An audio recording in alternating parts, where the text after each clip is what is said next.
Hey, McGinn, good to see you again. Hope everyone has a terrific extended weekend. But before we go, we are going to have a special surprise here. We have our copies ordered for the library that should be here anytime now.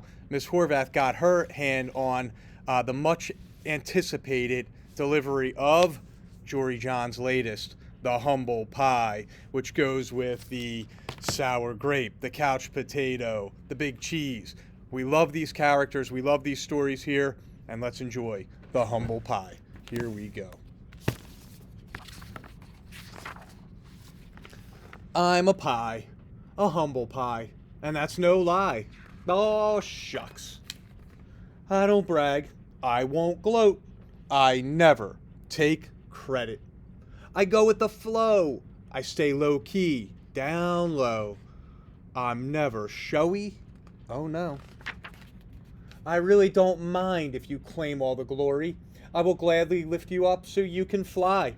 If you want the spotlight, I will happily stand in your shadow.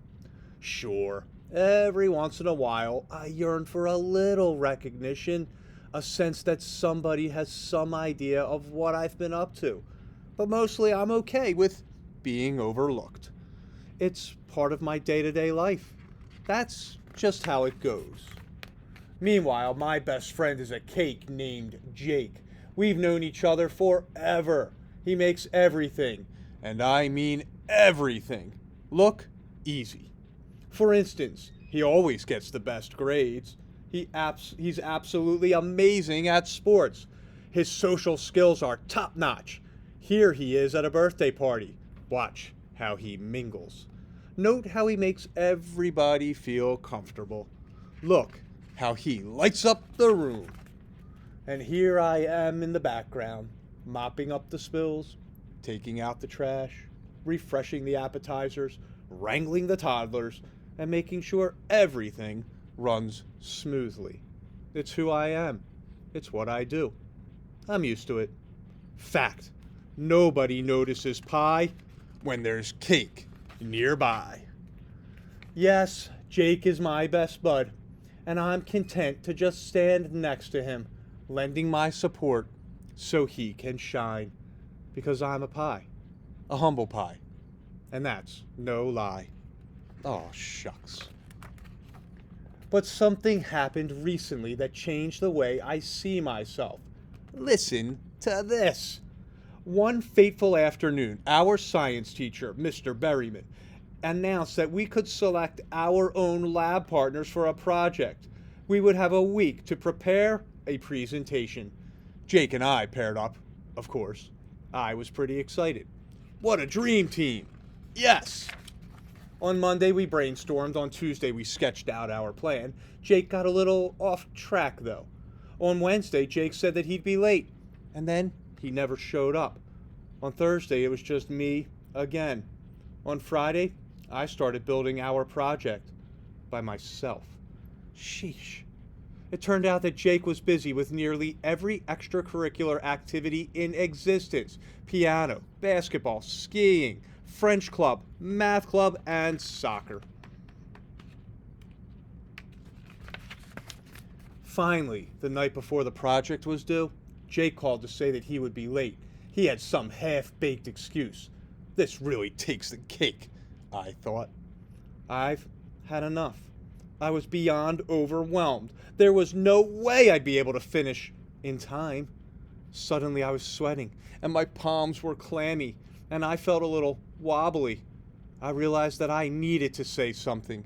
Anything. I didn't exactly love the idea of confronting my best friend, but it had to be done.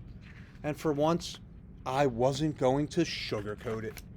When Jake finally arrived, I nervously cleared my throat and said my piece. Look, I know you have a lot on your plate, I said, but I've been doing a ton of the work on this project, and it's really stressing me out. I can't do all on my own. At this rate, we're going to be mincemeat tomorrow. I need your help. Jake stared at me for a long time.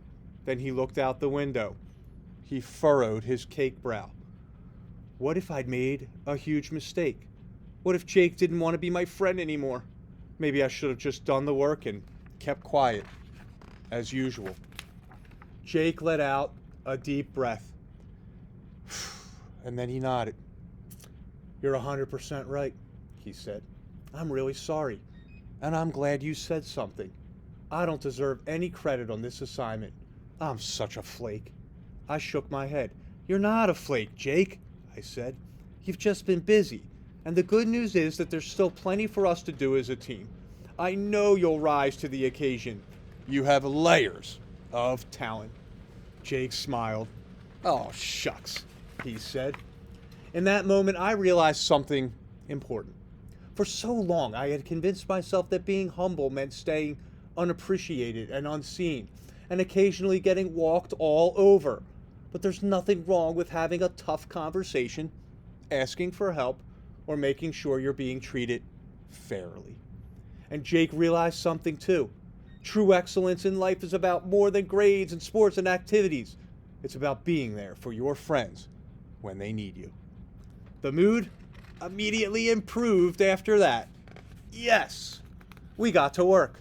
We ate snacks. We listened to music. We stayed up most of the night. It was actually fun. We crossed things out and switched things up and rehearsed our presentation. And guess what? In the end, everything came together. Yes, the dream team was back. The presentation was a rip-roaring success. Mr. Berryman even complimented us on our teamwork. Bravo. That was the icing on the cake. We'd both gotten the chance to shine. Our classmates were impressed too. "My buddy here deserves most of the credit," Jake said. I blushed from my crust to my toes. Oh, shucks. These days, I'm still a humble pie. But now, I stick up for myself, and I take credit, and I have tricky conversations when necessary. And you know what? It's incredibly gratifying. I'm proud of the pie I've become. It's possible to stay humble while showing the world who you are and what you can do. You don't have to remain in the shadows. Yes, I'm finally ready to fly. And that's no lie. So, boys and girls, I hope you enjoyed that new entry to the series by Jory John, the sour grape, big cheese, couch potato, and now we have the humble pie. Boys and girls, have an awesome 4-day weekend. I will see you when we get back, and we'll kick off some more read-alouds. Take care.